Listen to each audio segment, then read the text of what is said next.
पण मुळात मित्र हो, करिअरची निवड करायची कशी? सोपा मार्ग सांगतो. EQचा अभ्यास करायचा आणि करिअरची निवड करायची. ॲप्टिट्यूड, IQ आणि EQ टेस्ट करून घ्यायची आणि मग करिअरची निवड करायची. ती सोय आमच्या सारथी करिअर मार्गदर्शन केंद्रात आम्ही केलेली आहे. सगळ्यात महत्त्वाची गोष्ट म्हणजे घरामध्ये आरशासमोर उभं राहायचं, वहीचे 2 कागद घ्यायचे, एका साईडला आपले स्ट्रेंथ लिहायचे आणि एका साईडला आपले वीकनेस लिहायचे आणि स्ट्रेंथवर कॉन्सन्ट्रेट करून करिअरची निवड करायची. इमोशनल इंटेलिजन्स नावाचं एक जगविख्यात उत्तम पुस्तक डॅनियल नावाच्या लेखकाने लिहिलंय, ते वाचायचं आणि मग करिअरची निवड करायची. मित्रहो, आपल्या मेंदूचे 2 भाग पडतात. एकामध्ये आपला IQ म्हणजे इंटेलेक्च्युअल कोशंट काम करत असतो आणि दुसऱ्यामध्ये आपला EQ म्हणजे आपला इमोशनल कोशंट काम करत असतो. काही माणसांना जग लगेच कळतं. संत तुकारामांनी MA विथ मराठी केलं नाही, ज्ञानेश्वरांनी MA विथ संस्कृत केलं नाही.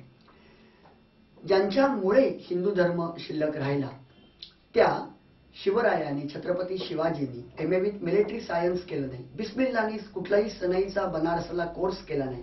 पंडित भीमसेन जोशी घरातून पळून गेले होते आणि BA विथ म्युझिक केलं नाही. लता दिदी एकच दिवस शाळेत गेल्या होत्या. आशा दिदींनी BA विथ म्युझिक केलं नाही. पेलेनी आणि मेराडोनानी BA विथ फुटबॉल केलं नाही. सचिन तेंडुलकरनी BA विथ क्रिकेट केलं नाही. तो 12वी देखील पास झाला नाही. जयंतराव साळगावकर नापास झाले होते. बिल गेट्स यांनी हार्वर्ड युनिव्हर्सिटी सोडली होती. आपल्या वडिलांना तो म्हणालाही, बाबा काळजी करू नका, एक दिवस मी युनिव्हर्सिटीमध्ये परत येईन. पण हार्वर्ड युनिव्हर्सिटी सोडल्यावरती तो त्या युनिव्हर्सिटीमध्ये परत आला, म्हणजे ड्रॉपआउट झाला आणि नंतर परत आला तो थेट त्या हार्वर्ड युनिव्हर्सिटीमध्ये ज्यांनी शिक्षण पूर्ण केलं त्यांच्या पदवीदान समारंभामध्ये त्यांना पदवी देण्यासाठीच. आणि मग वडिलांना त्यांनी पत्र लिहिलं, म्हटलं होतं ना मी एकदा तुम्हाला हार्वर्डमध्ये परत येईन. संपूर्ण जगाने त्याच्या बुद्धीचं कौतुक केलं. परंतु कॉम्प्युटरमधला सगळ्यात चांगला course master of computer application आणि मास्टर ऑफ कॉम्प्युटर सायन्स हा कधीच त्यांनी केला नाही. BSc कॉम्प्युटर केलं नाही, BE कॉम्प्युटर केलं नाही. आणि उद्या मी BE कॉम्प्युटर केलं तर मी बिल गेट्स होईन असं नाही. मी BA विथ क्रिकेट केलं तर मी धोनी होईन असं नाही आणि धोनीनी BA विथ क्रिकेट केलेलं नाही. सुशील कुमार शिंदे आता जे केंद्रीय मंत्री झाले ते कोर्टामध्ये पट्टेवाला होते, हे त्यांच्या अनेक मुलाखतींमधून दिसून येतं. महात्मा गांधी ड्रॉपआउट होते. आता हात जोडून विनंती करतो की कृपा करून हे भाषण बघितल्यावरती घरी जाऊन असं सांगू नका की YouTubeवरती किंवा गुगलवरती किरण जोग आले होते. त्यांचं पुस्तक एनसायक्लोपीडिया ऑफ करिअर गायडन्स किंवा करिअरच्या वेगळ्या वाटा हे मी वाचलंय आणि त्यात लिहिलंय की कमी मार्क मिळाले तर उत्तम, नापास झालं तर त्याहून उत्तम. ज्या अर्थी मी नापास झालोय किंवा झाले त्या अर्थी मी बिल गेट्स होईल नाही, मला असं म्हणायचं नाही. पण मला नक्की असं म्हणायचं आहे की 35 ते 60% मार्क मिळवणारी मुलं मुली किंवा नापास मुलं मुलीही अप्रतिम करिअर करू शकतात. ज्यांच्या हाती शून्य होते नावाचं अरुण शेवतेंचं एक अप्रतिम पुस्तक आहे. नापास झालेल्या विद्यार्थ्यांची गोष्ट हेही अरुण शेवतेंचं पुस्तक अतिशय गाजत आहे. ही पुस्तकं तुम्ही वाचली पाहिजेत. मित्रहो, मी आग्रहाने सांगेन की वाचन हा पाया आहे. तुका झालासे कळस असं म्हटलेलं आहे. ज्ञान देवे रचिला पाया. तसं वाचन हा पाया आहे आणि करिअर हा कळस आहे. जोपर्यंत तुम्ही वाचन करत नाही तोपर्यंत चांगली करिअर तुम्ही करू शकत नाही.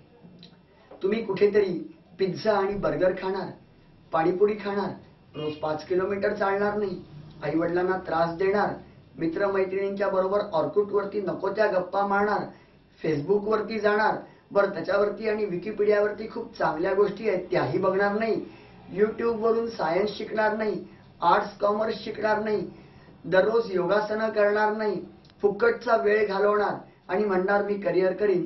अजिबात ते शक्य नाही. दररोज 4 ते 5 किलोमीटर चाललं पाहिजे आणि 5 ते 6 तास वाचन केलं पाहिजे. निदान आठवड्यातून 5 दिवस तरी 5 तास वाचन केलं पाहिजे. जगामध्ये जवळजवळ 35 कोटी उत्तम पुस्तक आहेत. मला विद्यार्थ्यांनीच नव्हे तर त्यांच्या पेरेंट्सनी, पालकांनी खरं सांगावं की आपण त्याच्यातली 3500 पुस्तकं तरी वाचतो का? दररोज एक पुस्तक वाचण्याचा परिपाठ आपण सुरू ठेवला पाहिजे. ही अत्यंत महत्त्वाची गोष्ट आहे. पीटर ड्रकर पूर्ण वाचा.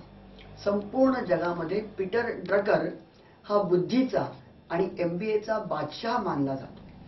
डोंबिवलीला माझ्या घरी किंवा अंधेरीला आमच्या सारथी करिअर मार्गदर्शन केंद्र या ठिकाणी अनेक जण MBA एस्पायरंट्स येतात आणि म्हणतात मी MBAचा अभ्यास कसा करू।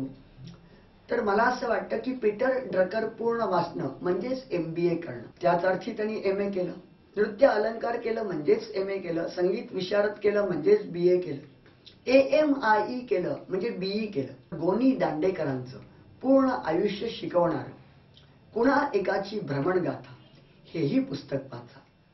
हे पुस्तक नक्की वाचा। दुर्ग भ्रमणगाथा हे पुस्तक वाचा। राजा शिवछत्रपती हे ब.मो. पुरंदरे यांचं पुस्तक तर तुम्ही वाचलंच पाहिजे। तुम्ही त्याचबरोबर एअरपोर्ट नावाचं मराठीत भाषांतरित झालेलं पुस्तक वाचा। हॉटेल नावाचं एक पुस्तक वाचा। 7 हॅबिट्स वाचल्याशिवाय तुम्ही करिअर करू शकत नाही। टाइम्स ऑफ इंडियाचा दर शनिवारी क्रेस्ट नावाचा अंक निघतो। हा वेगळा अंक असतो, तो मागावा लागतो। 6 रुपये त्याची किंमत आहे। अप्रतिम अंक आहे।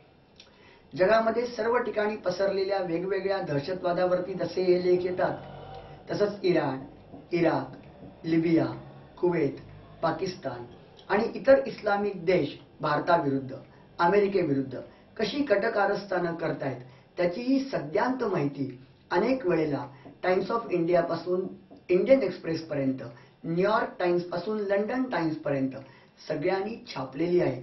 ही तुम्ही वाचलीच पाहिजे। आपल्याला करिअर कुठे करायचे? मंगळ गुरुग्रहावरती जाऊन नाही करायची, जगामध्येच राहून करायचे। तेव्हा इस्लामिक दहशतवादाचा जो प्रश्न आहे तोही समजून घ्या। दररोज इकॉनॉमिक टाइम्स तर तुम्ही वाचला पाहिजेच, त्याबरोबर सहजपणे उपलब्ध होणारा एम्प्लॉयमेंट न्यूज नावाचा अंक साप्ताहिक जे कुठल्याही रेल्वे स्टँडवरती किंवा ST स्टँडवरती मिळतं, ते एम्प्लॉयमेंट न्यूज देखील तुम्ही निश्चितपणे वाचलं पाहिजे। ही अत्यंत महत्त्वाची गोष्ट आहे। नोकरीचा प्रश्न सुटेल पण एम्प्लॉयमेंट न्यूज वाचला तर ना। आम्ही आमच्या सारथी करिअर मार्गदर्शन केंद्रातर्फे एम्प्लॉयमेंट या विषयात मार्गदर्शन करत नाही, त्यासाठी लागणारा माझा अभ्यासही नाही, परंतु कोणत्या क्षेत्रामध्ये एम्प्लॉयमेंट उपलब्ध आहे हे तुम्हाला एम्प्लॉयमेंट न्यूज याच्यावरून सहजपणे कळू शकेल। naukri.com वरतूनही तुम्हाला कळू शकेल। हो, मी तुम्हाला म्हणेन की वाचनाला पर्याय नाही। एम्प्लॉयमेंट न्यूज, इकॉनॉमिक टाइम्स वाचाच, पण टीव्ही बघितला पाहिजे। जर तुम्हाला कोणी सांगत असेल टीव्ही बघू नका, तर ती सांगणारी माणसं म्हणजे उदाहरणार्थ पालक, शुद्धपणे सांगायचं झालं तर मूर्खांच्या नंदनवनात राहत आहेत। दररोज 1.5-2 तास टीव्ही बघितला पाहिजे। हा, आता जर तुम्हाला कोणी सांगत असेल तुम्ही 10वी-12वीला गेलायत तेव्हा केबल वगैरे बंद, तर त्या पालकांना सांगा की किरण काकाला फोन कर। हा माझा नंबर 9820313368 आणि माझ्या असिस्टंट दीप्ती खांडेकर यांचा नंबर 8149862546। का नंबर दिला मी तुम्हाला? अहो, मला तुमच्या पालकांना समजावून सांगायचंय की टीव्हीचा फायदा काय। नाही नाही नाही, असं नाही मला म्हणायचं की तुम्ही MTV बघा, VTV बघा किंवा त्या भयंकर क नावाच्या मालिका बघा। मला तुम्हाला असं सांगायचंय की TV18 नावाचं एक अप्रतिम चॅनल आहे, ते बघा। असेल माझा हरी तर देईल खटल्यावरी, अशी मराठीमध्ये एक म्हण आहे। तसंच घरामध्ये बसून पैसे मिळवून देणारं हे चॅनल आहे, म्हणजे शेअर मार्केट तुम्ही घरामध्ये बसून करू शकता। मित्रांनो, डिस्कवरी चॅनल तुम्ही बघा, डिस्कवरी सायन्स बघा। सगळ्यात महत्त्वाचं म्हणजे BSc एन्व्हायरमेंट, BSc फॉरेस्ट्री करायचं असेल, शेती करायची असेल तर नॅशनल जॉग्राफिक सारखं चॅनल बघा। जगामधला सगळ्यात गंभीर, सगळ्यात महत्त्वाचा असा ग्लोबल वॉर्मिंगचा प्रश्न समजून घ्यायचा असेल तर नॅशनल जॉग्राफिक बघा। किंवा घरामध्ये बसून पैसे मिळवण्यासाठी जसं NDTV प्रॉफिट सारखं चॅनल नाही, किंवा इकॉनॉमिक टाइम्सचं ET नाव नावाचं चॅनल आहे। जगभरातला इस्लामिक दहशतवादावरती स्पेशल कार्यक्रम करायला धसणारं फॉक्स नावाचं चॅनल जरूर बघा। BBC बघा, CNN बघा।